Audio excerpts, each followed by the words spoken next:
今集韓國第一位攞到米芝蓮嘅師傅方基樹，將星級韓食帶到去家庭式餐廳。呢一個魷魚咧，懷疑佢早幾分鐘仲喺度游緊水，好彈牙，好鮮甜。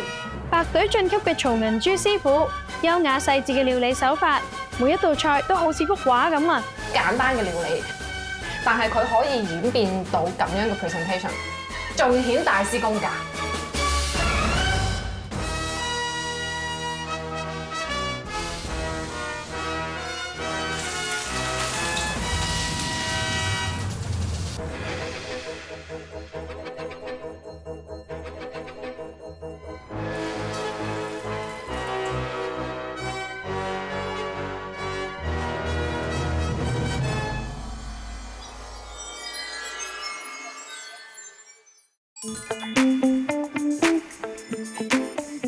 喺比賽黑隊入面，師傅咧係擅長做唔同 style 嘅菜式，但係咧有一位係非常有生意頭腦嘅餐飲集團老闆。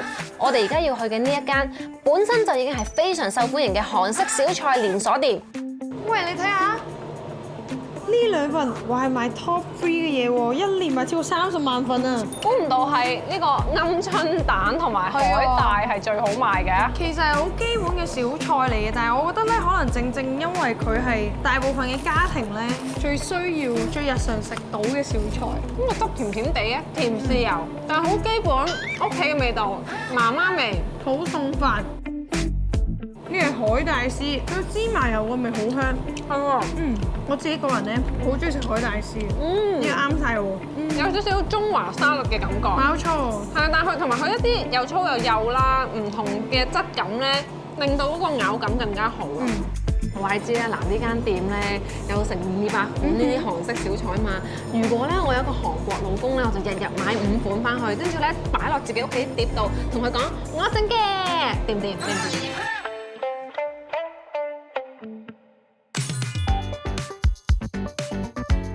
比賽入面黑隊咧有好多師傅，其實個畫面都唔多，但係佢哋有好多人咧，其實已經經營咗餐飲多年，甚至咧已經擁有一啲一定知名度嘅餐廳，就好似呢一棟舊樓嘅2樓，係黑隊入面後埔里村人嘅餐廳，佢哋嘅 all day brunch 咧算係城東區少有名氣㗎。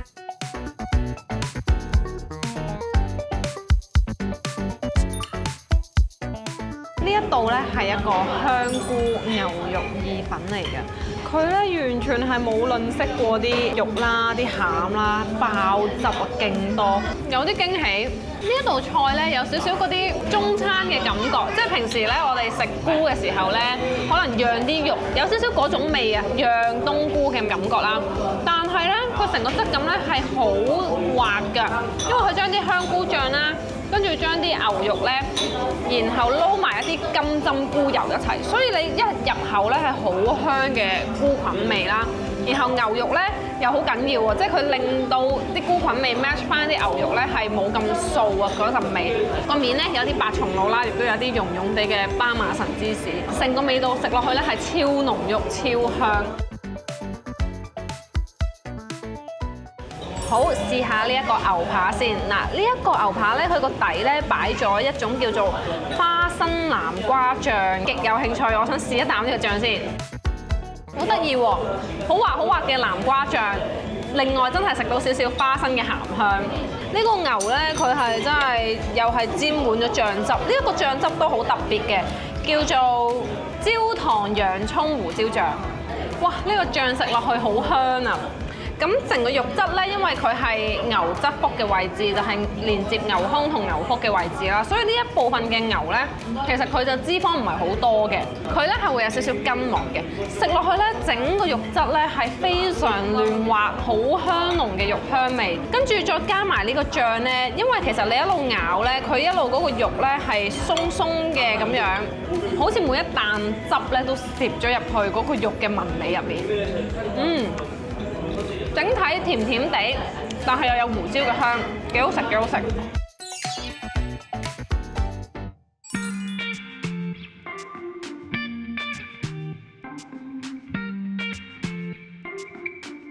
네안녕하세요저는 방기수 셰프입니다.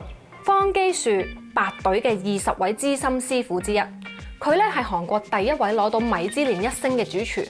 佢嘅料理 style 咧係強調食材本身嘅風味啦，而且咧佢非常注重每一道菜嘅精緻細節，將傳統韓國料理用現代嘅方式傳譯而聞名。你好，方主廚，嗱我知道咧你係喺韓國第一位攞到米芝蓮1星嘅主廚啦。其實可唔可以同我哋分享下點樣先可以攞到米芝蓮1星？需要具備咩條件呢？ 우선 맛을 내는 데 있어서 전체적인 균형감이 가장 중요하고요. 온도도 중요하고 그 재료가 가진 본연의 맛을 전체적으로 균형감 있게 표현하는 게 저는 가장 중요하다고 생각합니다. 咁師傅啊，當初咧你去參加嗰個黑白廚師嘅個比賽啦，其實節目方去邀請你嘅時候，你點解會答應參加？ 일단은 처음에 이렇게 프랭교사에 출연하기 전에 가장 어려웠던 부분은 제가 해왔던 음식들이 이렇게 육수라든가 아니면 숙성이나 발효를 통해서 시간이 많이 필요한 음식들이 좀 많았는데 그런 부분이 가장 제한돼서 가장 좀 출연에 고민을 많이 했었는데 근데 무엇보다 뭐 저한테만 그 부분이 어려운 부분은 아니고 또 많은 다양한 그냥 한식, 중식, 양식, 일식, 뭐 프렌치 모든 요리사들이 출연하게 된다는 것도 또 출연하게 되는 가장 큰 계기 중에 하나고요. 그리고 가장 큰 모토가 그 맛으로만 승부한다는 그런 가장 중심적인 그런 심사의 기준이 도전해보고 싶다는 생각이 들어서 출연하게 됐고요. 일단은 처음에 뭐 100명부터 시작하는 많은 인원이 하다 보니까 일단 과정이 좀 쉽지 않고 네, 좀 어려웠던 부분도 있었는데 재밌게 잘 촬영했던 것 같습니다. 哇，好豐富啊！師傅可唔可以介紹下呢兩道料理？ 먼저 보시는 해물갈비 같은 경우는 다양한 해물과 갈비를 동시에 즐길 수 있는 메뉴인데요. 해물과 고기가 조화롭게 이루기 위해서 그 육수를 3가지를 혼합해서 만들게 됐는데요. 한우 사골 육수, 돼지 등뼈 육수, 조개 육수를 끓여서 고기랑 해물이 균형 잡히게 만드는 핵심 요소가 되고요. 여기 얼큰하게 우러나 있는 국물 자체에는 31가지 재료를 넣어서 만든 양념장으로 국물 맛을 내서 고기와 해물이 균형 잡히게 만들어진 메뉴입니다. 咁你覺得我陣間應該點食先啊？即係食海鮮先啦，定係肉先呢？ 먼저 우선은 여기 지금 잘 익어진 오징어 먼저 드시는 게 가장 좋고요. 그 다음에 새우 같은 경우도 오래 끓으면 이렇게 수축돼서 좀 작아지니까 새우 먼저 드시는데 몸통이 이렇게 벗겨져 있어서 이렇게 머리 떼고 꼬리 벗기고 몸통만 드시면 좋으시고요. 그리고 나머지는 이제 갈비, 이제 당면, 야채 같이 곁들여 드시면 좋습니다. 聽師傅話試呢個魷魚先，超新鮮嘅魷魚。學師傅話齋咧，佢係想將一啲食材本身嘅鮮味新鮮咧，去強調出嚟啊嘛，完全 feel 到呢一個魷魚咧，懷疑佢早幾分鐘仲喺度游緊水，好彈牙，好鮮甜。同埋咧，我估唔到喎，呢個魷魚咧，其實一直佢都喺個面嗰度好似蒸咁樣啦，但係佢都索晒呢個湯嘅味喎，意外驚喜啦！ 試呢個蝦先，都係入晒呢個湯嘅味喎，好犀利喎！點解擺喺面可以咁入味嘅咧？好啦，嗱，而家咧要試下呢個牛，入口即溶。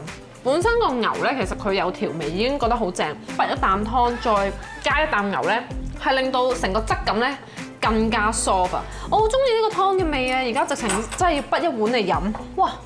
真係食到嗰種鮮貝蜆嗰啲味啦，因為呢個湯頭先師傅講過係有牛骨、有豬脊骨，然後咧再有蜆，但係咧我完全係飲到嗰種肉嘅鮮甜同埋嗰個貝類嘅鮮甜味，好正。同埋佢咧係有少少辣辣地，但係又唔會 over 地辣喎，所以咧我唔係好食得辣咧，都完全接受到。學師傅話齋要有啲凍嘢平衡下，等我試埋呢個麵先。 即係基本上我嚟韓國咧，如果嗰間餐廳係有冷麵咧，我一定會嗌嘅。 지금 보신 메뉴는 김치 마리 국수라고 해서 김치랑 면을 이용한 면 요리인데요. 지금 한국은 계절적으로 김장이라고 해서 그 유네스코 문화유산으로 등재되어 있는 저희 한국만의 그 김치를 만드는 문화인데요. 지금 가을철에 나오는 배추랑 무가 가장 맛있을 제철이라 겨울에 먹을 김치를 지금 담그는 그런 계절인데요. 그 잘 익은 김치와 수성육 국물로 면 요리를 만들게 되면 추운 계절에 따뜻한 걸 많이 먹기 때문에 속에서 이제 균형을 맞추기 위해 찬 음식으로 균형을 맞출 수 있는 그런 곁들임 메뉴로 같이 준비했습니다. 好好食啊！因為呢個湯頭咧，其實呢個師傅所講係有 kimchi 熟成嘅 kimchi 去整啊嘛，成個麵。然後佢每一條麵咧都索晒呢個汁，每一條麵咧都係凍凍地，但係入口咧你又唔會覺得好冰喎。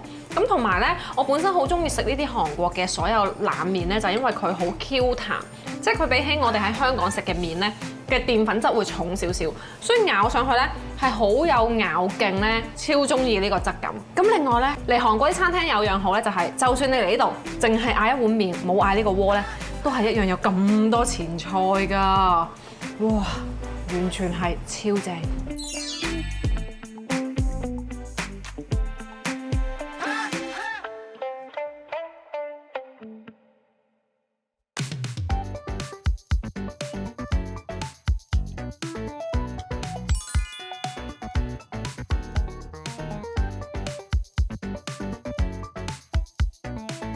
喺黑白廚師比賽入面有好多日式或者中餐廳，但係跟住落嚟呢間呢，就係非常少見嘅地中海式 cafe。呢一個咧係嚟自希臘嘅品牌，品牌名喺希臘話入面咧係代表嫲嫲 grandma 嘅意思。佢嘅商品咧會出現嫲嫲啦，同埋佢嘅動物朋友仔，好似呢啲得意嘅玻璃杯啊、餐盤，琳琅滿目又鮮豔，強調要用歡樂嘅形式咧帶出人同自然同埋農業嘅和諧關係。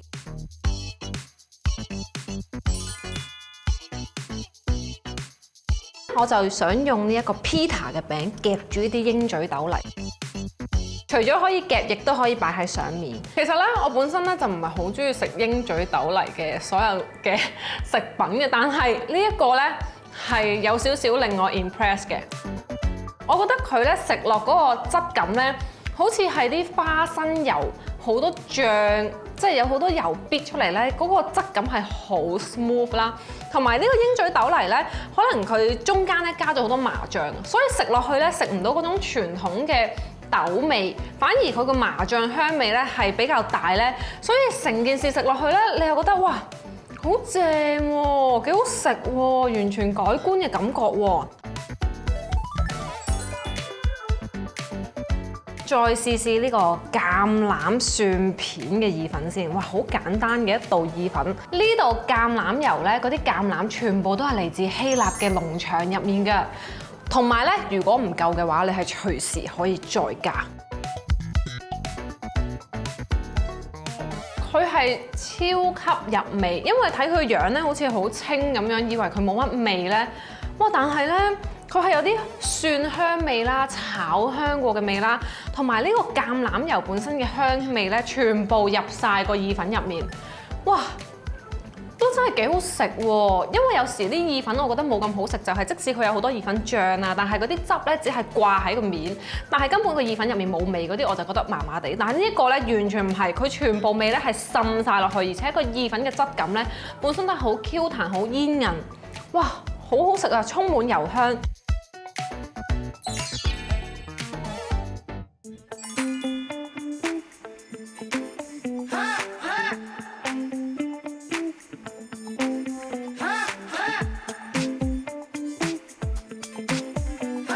今次嘅比賽，呢一位黑隊師傅目前咧經營緊4間餐廳。佢曾經喺日本料理專門學校學習，而且喺大阪嘅餐廳咧都工作多年。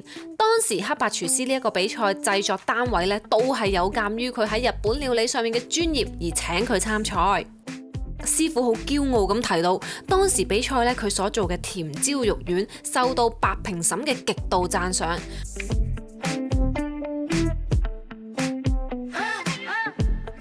哇！聽講呢一個肉丸咧係混合咗牛肉同埋豬肉，大大粒，頭先一路煎咧，一路已經超香。咁佢隔離嘅擺盤咧，你見到好色彩繽紛，好靚嘅。我咧就最想試呢一款麻辣醬，韓國人無辣不歡啊嘛，試試佢先。除咗麻辣醬之外咧，仲有一啲例如 mayo 啊，或者係西班牙嘅甜椒堅果醬。哇，好正喎！呢個肉丸，佢搓到咧係好彈牙㗎，入面嗰啲肥肉同埋瘦肉嘅比例咧係啱啱好，你係完全唔會覺得好韌啦，一咬咧就彈下咁樣嘅，同埋個肉香係非常濃郁，跟住咧，佢個本身粒肉丸其實個調味咧都係有少少，例如好似有啲胡椒味啊，你食到肉本身嗰種好香嘅味啦。但係我想講咧，佢加埋呢一片青椒落去咧。哇！個口感完全係提升咗好多，因為青椒咧好新鮮啦，好脆，一咬落去咧脆脆嘅，連埋呢個肉丸咧嗰啲汁咧好似係好平衡嘅，成件事口感好豐富。呢個麻辣醬咧亦都係超香，加少少咧點睛落去，好正。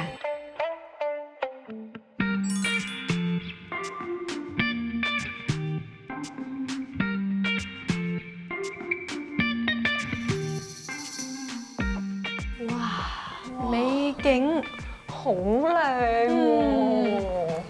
哎呀，哇！OK，呢度有師傅比賽嗰度鮑魚料理啊，好似好正，我想食呢個。必點必點。跟住咧，我哋嚟到一個招牌就冇死啦，好期待。 안녕하세요. 조은주 셰프입니다. 八隊入面少數幾位女主廚，其中一位曹銀珠，佢有25年年資，擅長西餐，曾經奪得世界3大料理雙冠王。喺初開始嘅黑白淘汰賽入面，佢用指定食材海藻提煉出紫菜油，做出高級風味嘅海藻蠔湯。佢煮嘢食嘅 style 咧非常優雅又唔急躁，完全係頂級主廚嘅風範。 셰프님 안녕하세요。 想請問一下 chef， 你擅長嘅係點樣嘅西式料理呢？ 저는 재료 본연의 맛과 풍미를 살리는 요리를 선호하고요. 특히나 랍스타나 전복, 스테이크 요리에 자신이 있습니다. 師傅啊，想問下你當初點解會應承參加嗰個黑白兩隊嘅比賽呢一個節目呢？ 사실 제가 요리 대회를 많이 나가봤는데 거기하고 지금 이 프로그램하고는 완전히 달랐어요. 왜 그러냐면 어떤 정해진 룰이나 틀에서 뭐 고득점을 이렇게 얻고 이런 거는 다 할 수 있겠는데 너무 예기치 못한 그런 미션들이 많아서 그걸 해결해 가는 과정이 굉장히 순탄치가 않았어요. 그래서 조금 힘들었습니다. 哇！師傅咧講嘢超温柔啊！呢啲咁多人嘅比賽入面咧，我諗佢係最温柔嗰個。一定會好有壓力㗎。啲人大聲過佢咧，都唔夠佢哋嚟啊！哇！我哋今晚可以試到呢一味比賽入邊見到嘅海藻風味鮑魚料理。